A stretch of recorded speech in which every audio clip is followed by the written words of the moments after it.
This is an All Ears English podcast, episode 1854. Try and use this interesting English grammar. Welcome to the All Ears English podcast, downloaded more than 200 million times. Are you feeling stuck with your English? We'll show you how to become fearless and fluent by focusing on connection, not perfection, with your American host, Aubrey Carter, the IELTS whiz, and Lindsay McMahon, the English adventurer, coming to you from Arizona and Colorado, USA. And to get your transcripts delivered by email every week, go to allearsenglish.com/subscribe. In the English language, when is it better to say try to, and when should you say try and? Today, find out which one implies assurance so that you can use this subtle grammar to connect with friends and coworkers in English.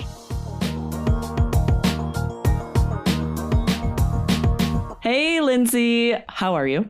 I'm doing awesome, Aubrey. How are you? What's going on in your world? I'm great. It's a busy day. I am going to try and get a lot done today so that I can go to the lake tomorrow.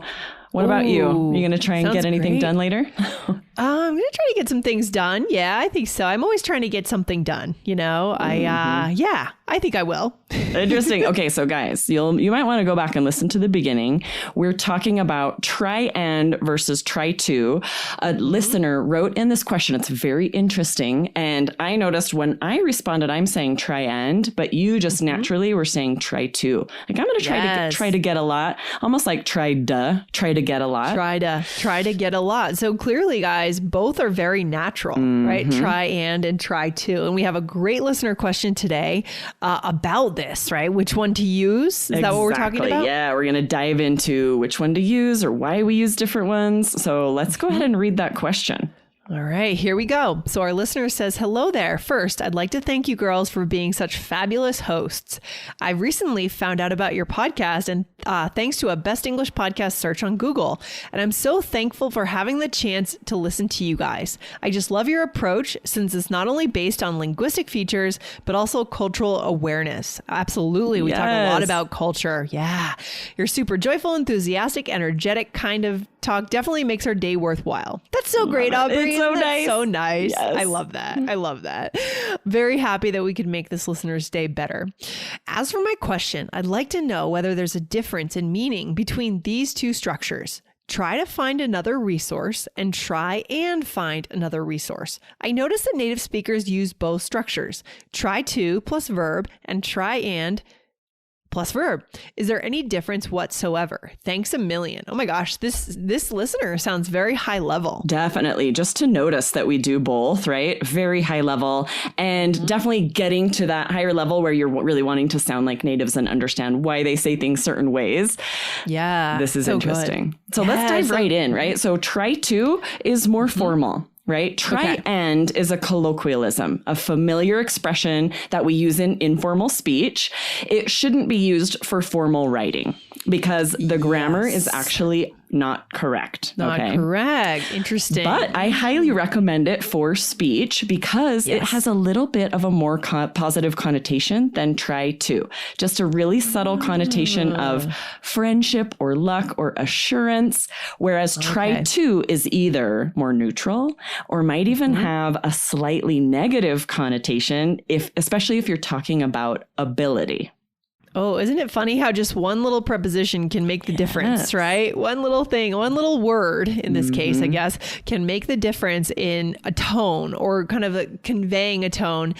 And what's fascinating is this is one of those places where we're intentionally using incorrect grammar to be even more informal and sort of like friendly. Here's some examples that'll point out why. I would never say to someone, try to serve over the net when we're playing volleyball. It feels just a little bit negative. It's implying that it's difficult for them. I would say, try and serve over the net. It's more friendly. I'm assuring them. I'm not assuming they can't. It's tricky, but it's so subtle. Yeah, I don't know. I just think when I think about that, I just think of someone just having a really hard time. When you say try to get it over the net, yeah, it really does convey that you're having a problem. Like you can't play volleyball. Right. There's something wrong with you. Whereas it's such a just sweet, it's like assurance and friendly to be like, oh, try and serve over, right? I think of like we're playing with kids, like 14-year-olds a lot here at my mom's, and we were encouraging that we want them to try. So I'd say, try and serve over, right? Try and serve overhand instead of like an underhand serve. And but to say try to serve overhand feels critical. A little bit different. It is kind of a subtle difference, though, I would say. It's not significant, right? It's not going to hit people over the head. Like, oh my God, I can't believe she said try to do this. No. Right? It's more a subtle choice of words can make a difference in the overall connection in that moment. If you're trying to teach a kid how to do something, or if you're talking to a coworker and maybe they need a little extra help with something, you're using the and instead of the to. Yeah, here's another example. Go ahead. Okay, right, go ahead, Aubrey. Well, I was going to say it's exactly right. When it's a coworker, imagine in a business meeting to say, can you try to clarify what you mean by that? As opposed to, can you try and clarify what you mean by that? It's so subtle, but the first one implies that they might struggle to do that, whereas the second one feels so friendly. Oh, I think our listeners are ready for this kind of subtlety. I love when we hit these incredible subtleties of English that are kind of an art form to understand. Yes. And you guys are going to get it by the time we finish today. So let's do some more examples. Let me give our listeners an example. Opening a jar, right? Yeah. So can you try to open this? This implies that we think they actually can't do it. Right. Right. And then can you try and open this? This just assumes probably you're going to be able to do it. Hey, can you just do it? Right? Yes, it's so interesting, right? If I can't open a jar of jam and I hand it to someone to try, I'd be like, can you try and open this? I'm going to use and there, because if I say, can you try to open, it's like I'm telling you probably can't either, but can you try to open this? It's so funny. I don't know if I've ever actually intentionally thought about the fact that these two mean something different. It's just that as a native speaker, I just automatically pivot to the and when I want to soften. Yeah. But I don't know if I've ever actually thought about this before. I hadn't either. Really I had to do a little research. So I'm like, okay, let me think about this. And I looked up lots of stuff online. There's some conflicting information. There was some really good info on Grammarly. And there's some conflicting info about, so we're going to dive into the grammar in a minute. We wanted to share lots of good sentences, but we are going to dive into like, why is it grammatically incorrect? Because I know you guys want to know, like, why is one right and why is one wrong? Okay, let's get maybe one more example for our listeners, and then we'll move on to that grammar part. What do you think? Yeah, so this I think is a good one. Imagine you're asking an IT professional at work for help with your computer. If you say, can you try to fix my computer? It sounds a little bit like you think they might not be able to. But if you say, can you try and fix my computer? That sounds like you know they can do it. You're just asking them to do it.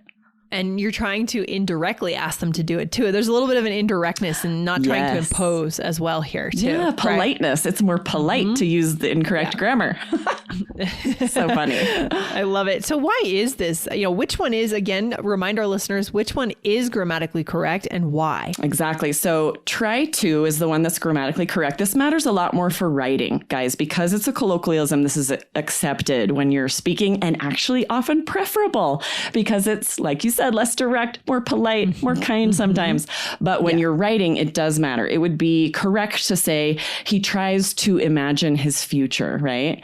And it would be incorrect to say he tries and imagines his future. And the reason is because we have two finite verbs there, right? To try and to imagine. It's also called a compound predicate. This is very complicated grammar, but I know it's nice to understand why. Why is one incorrect? Yeah.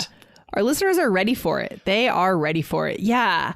So when the and gets used, because I think at the beginning of the episode, what did I say? I'm going to try and get a few things done. Or no, you used and. I said and. Too. You said too. I'm going to try to get a few things done because the reason there's no negative connotation there, it has nothing to do with a person's ability, right? So both are equal. There's no right or wrong there. It's a little bit about maybe where you're from, what you hear more often, right? Okay. But when it comes to writing, you would definitely need need to say try to. Now, here's why.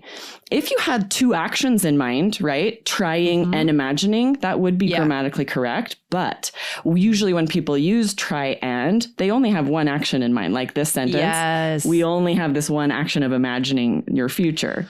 And in that case, it's incorrect to say try and.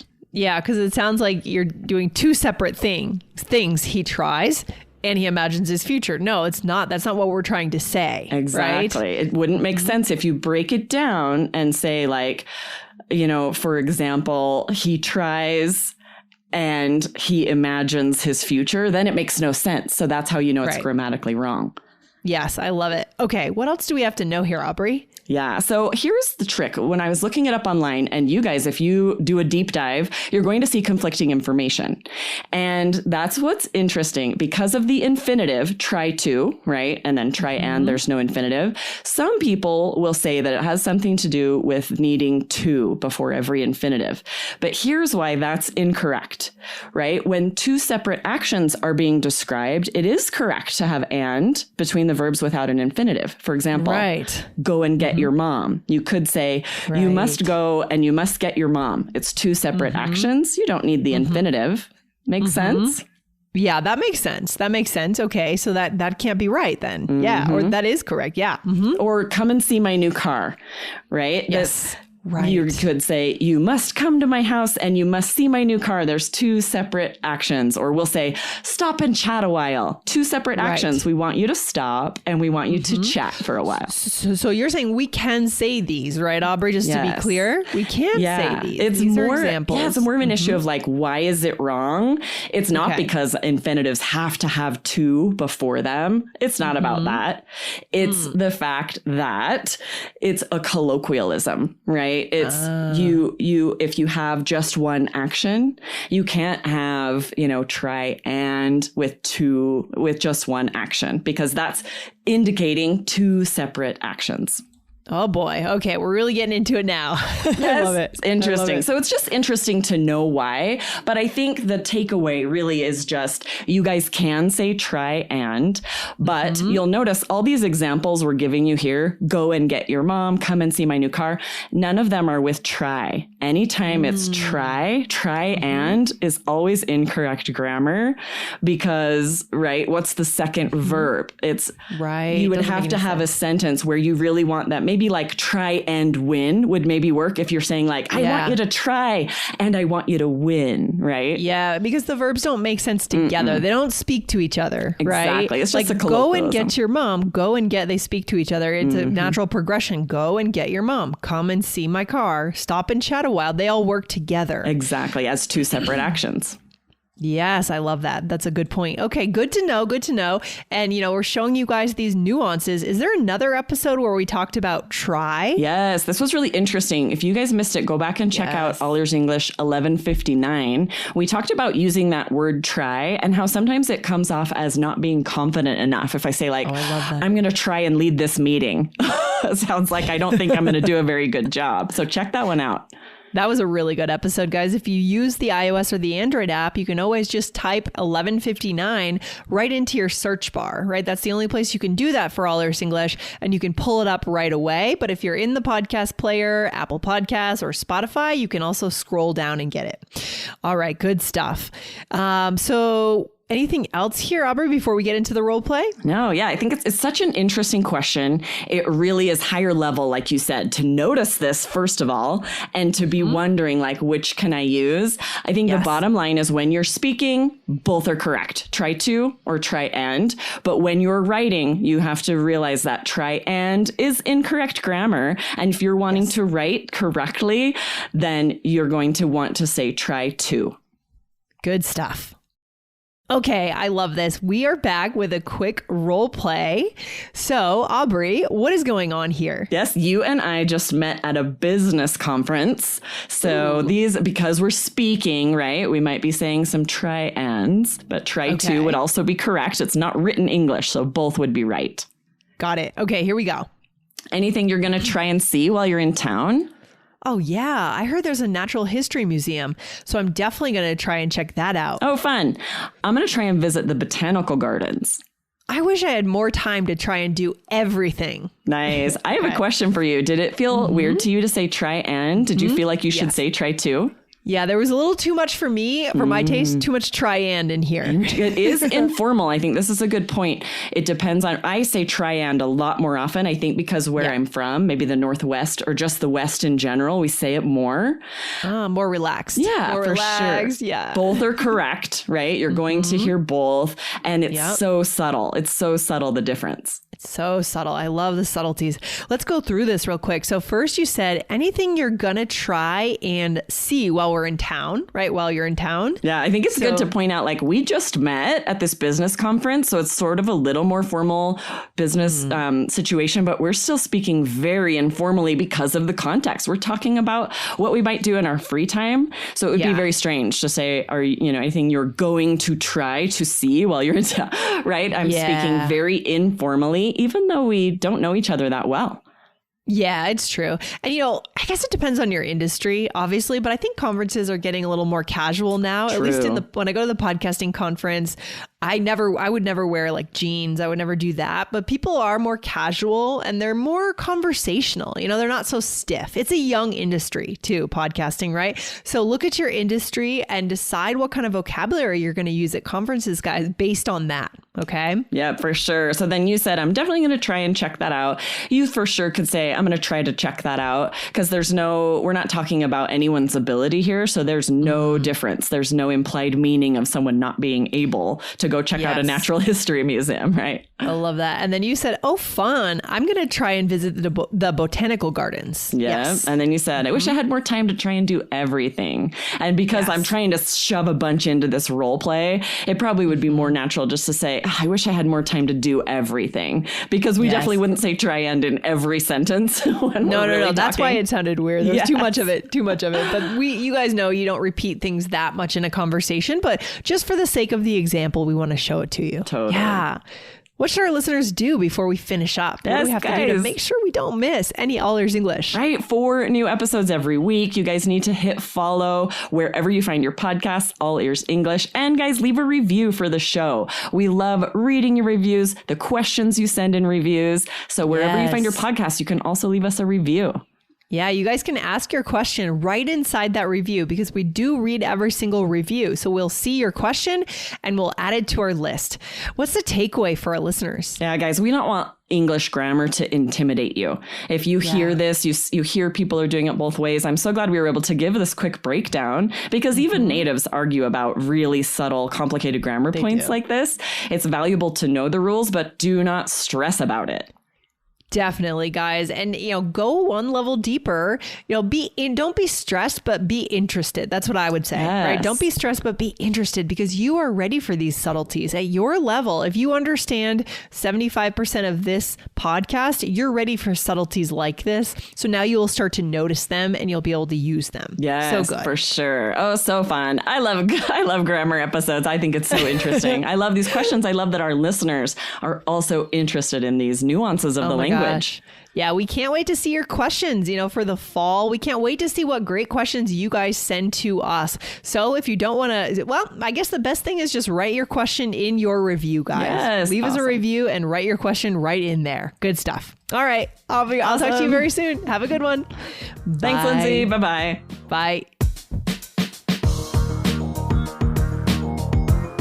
Thanks for listening to All Ears English. Would you like to know your English level? Take our 2-minute quiz. Go to allearsenglish.com/fluency score. And if you believe in connection, not perfection, then hit subscribe now to make sure you don't miss anything.